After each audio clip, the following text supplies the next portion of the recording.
Hey guys, this is Sandeep from RevAtlas and welcome to our first impressions video of the Samsung Galaxy M51. So generally you guys might have seen that we don't do a lot of unboxing videos and first impression videos on the English RevAtlas channel, and that's because I find it better to directly just post the reviews and camera reviews and comparisons and whatnot, because that's what you guys prefer seeing. But once in a while a smartphone just comes along that really impresses you, and considering that this is already available on sale and many people are still waiting for my opinion, I felt that it makes sense to make this first impressions video before we get the review ready.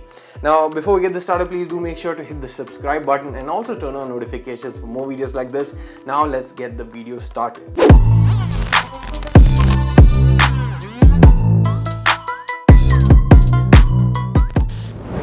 I generally start by talking about the device's design as well as build quality before I move on to other aspects. But in this particular case, I'll be starting with the screen because this is one aspect that I did not expect it to be this good, but it actually is very impressive. So this is a 6.7-inch panel, so it is a Super AMOLED Plus panel with great contrast, great sunlight legibility as well as viewing angles and colors as you would expect from a Samsung panel, and it has Full HD plus resolution. But beyond the spec sheet, what you won't realize until you try it out is the fact that it is very immersive, and it also has a great experience when using it due to the way that the glass curves over the edges.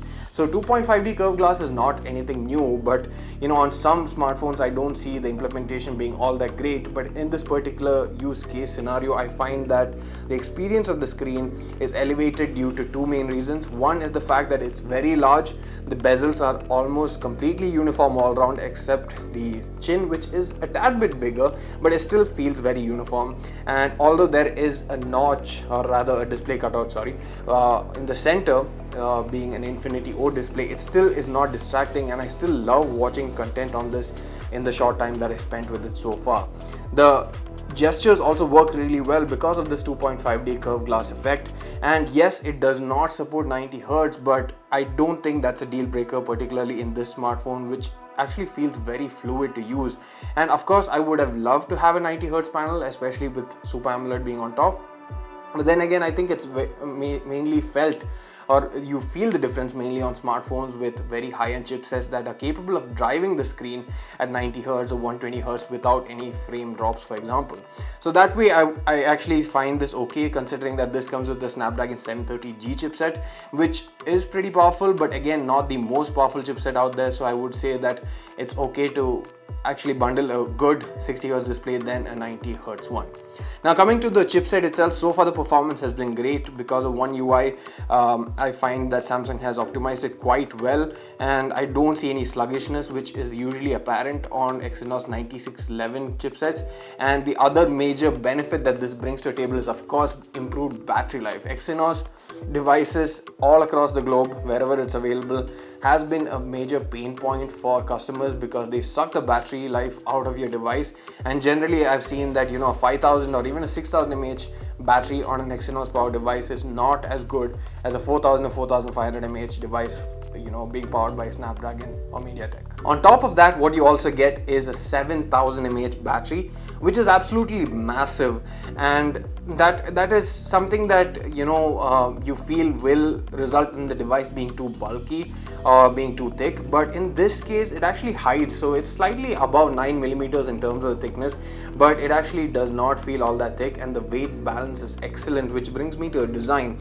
The overall smartphone, despite its large footprint and the heavy weight, which is almost 210 grams, it does not feel all that bulky. It feels very good to use. Of course I'm using it without the case right now, which adding a case might definitely affect the handling, but this feels perfectly usable to me. I'm a person with large hands, and of course that also affects my sort of experience. And if you have a smaller hand, definitely you will find it a bit more difficult to use, especially for swiping from the top and stuff.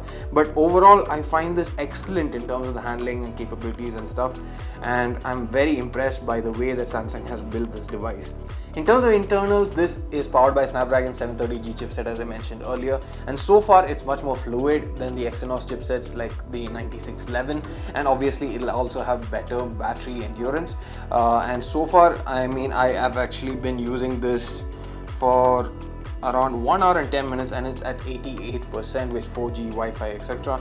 So I'm sure that I will get detailed statistics once I use it completely, but even the charging seems very impressive, and without giving any spoilers, I would say that the charging time is very impressive for a 7000 mAh battery.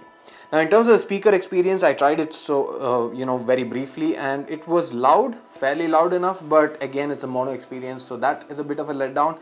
And the overall build quality is great, but again the back is made of plastic and it scratches quite easily. So this is the blue color variant that I have here. It's also available in black. And that also brings me to the camera setup. So this has a quad camera setup at the back that comprises of a 64 megapixel Sony IMX682 sensor. It's good to see that Samsung is using the Sony sensors, which in my experience so far, they have seemed to be superior even without much tuning difference. So assuming that you have the exact same set of tuning happening on both, the Sony sensors are generally a bit further ahead in terms of the overall quality. It's similar to what you find with Snapdragon chipsets and Exynos in my experience. So 64 megapixel primary camera, 13 megapixel ultra wide angle camera, 5 megapixel macro and 5 megapixel depth sensor, and you also get a 16 megapixel camera at the front. And the side is a fingerprint scanner, which so far in my experience has been a bit finicky, and that is one of the main drawbacks I can talk about this phone so far. It does not seem to recognize my fingerprints all the time. My hands get sweaty very often, so that could be why. But then again, I've seen much better success rates with other smartphones, be it in the screen, at the back or on the side. So I'm sure that there's something wrong with this. Maybe an update will fix it, and I also had an update out of the box. That's about it for my first impressions of the Galaxy M51. Note that this is not a review unit. This is something that a friend of mine actually gave it to me for testing. So, if you're thinking that I'm doing a biased video, no, we don't get review units from Samsung. So if a device is bad, we will say it's bad. If a device is good, we'll say it's good. And this is something that's really impressed me. I'm surprised that Samsung is able to make devices like this, because a bit lower down the price segment, they do have some devices which seem overpriced, but the M51 seems like really good value for money, at least from my current perspective. So I'll be doing the review in a couple of days once I have all my thoughts gathered in detail. So until then, this was a first impressions video. If you have any questions, do let me know in the comment section below, and we'll also be doing a detailed camera review and a comparison with the OnePlus Nord, which I feel is the closest competitor, or at least something that most people would consider buying apart from the M51 in this particular price segment. If you have any questions, do let us know in the comment section below. See you again in the next one, and please don't forget to hit the subscribe button.